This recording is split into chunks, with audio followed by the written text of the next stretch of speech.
নমস্কাৰ শ্ৰদ্ধাৰ শিক্ষাগুৰুসকল আশা কৰোঁ আপোনালোকে ভালেই আছে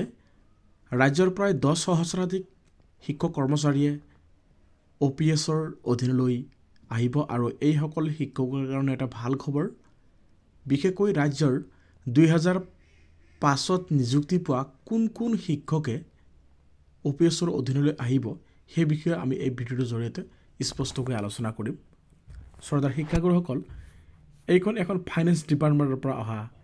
গভৰ্ণমেণ্ট অৰ্ডাৰ আৰু ইয়াতে আপোনালোকে প্ৰত্যক্ষ কৰিছে সাবজেক্টত আছে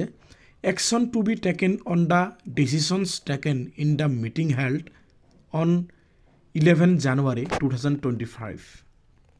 under the chairmanship of honourable chief minister with সদৌ কৰ্মচাৰী পৰিষদ ইয়াতে স্পষ্টকৈ লিখা আছে with reference to the letter on the subject cited above I am directed to say that in the letter referred to allow the line at point number 3 OPS to be allowed to those government employees whose requirement process yate bhalkoi monojog dibo whose requirement process had started before 1/1/2025 maybe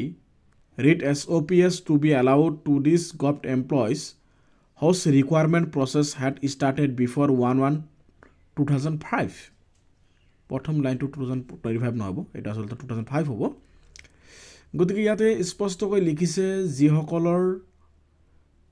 চাকৰি 1/1/2005 চনৰ আগৰ আছিল কিবা কাৰণত তেওঁলোকৰ নিযুক্তি প্ৰক্ৰিয়াসমূহ 2005 চনৰ পিছত হৈছে কিন্তু তেওঁলোকৰ ভেকেন্সি বা অন্যান্য নিযুক্তি প্ৰক্ৰিয়াৰ কাৰণে যুঁজাসমূহ যি প্ৰচেছ আছে সেই প্ৰচেছসমূহ 2005ৰ আগৰ এই কৰ্মচাৰীসকলে OPSৰ অধীনলৈ সোমাব বুলি কৈছে আৰু ইয়াতে পইণ্ট নম্বৰ 3 কি আছে আমি সেই বিষয়ে চাম ডিচিশ্যন আছে point number 3 OPS to be allowed to the government employees whose requirement process had started before 1/1/2025 ইয়াতে action to be taken আছে finance budget department to take steps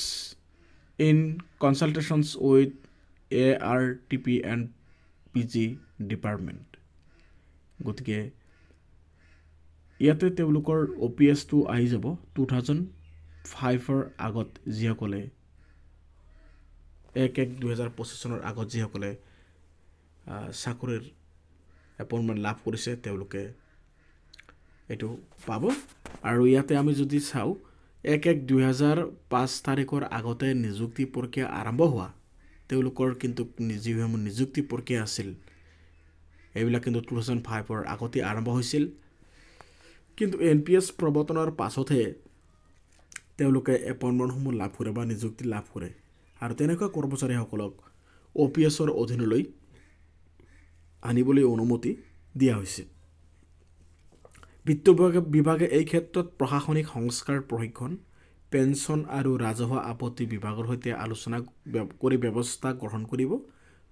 আৰু এই সিদ্ধান্তই ৰাজ্যৰ প্ৰায় 10 সহস্ৰাধিক কৰ্মচাৰীৰ উপকৃত কৰিব বুলি স্পষ্টকৈ জনাই দিছে গতিকে কেৱল 2005 চনৰ পিছত নিযুক্তি পোৱা সকলো কৰ্মচাৰীৰ ক্ষেত্ৰতে এইটো প্ৰযোজ্য নহ'ব যিসকলৰ এডভাৰ্টাইজ বা অন্যান্য নিযুক্তি প্ৰক্ৰিয়াৰ কাৰণে প্ৰচেছসমূহ 1/1/2005 চনৰ আগতেই চলি আছিল কিন্তু তেওঁলোকৰ এপইণ্টমেণ্ট হয়তো কিবা কাৰণত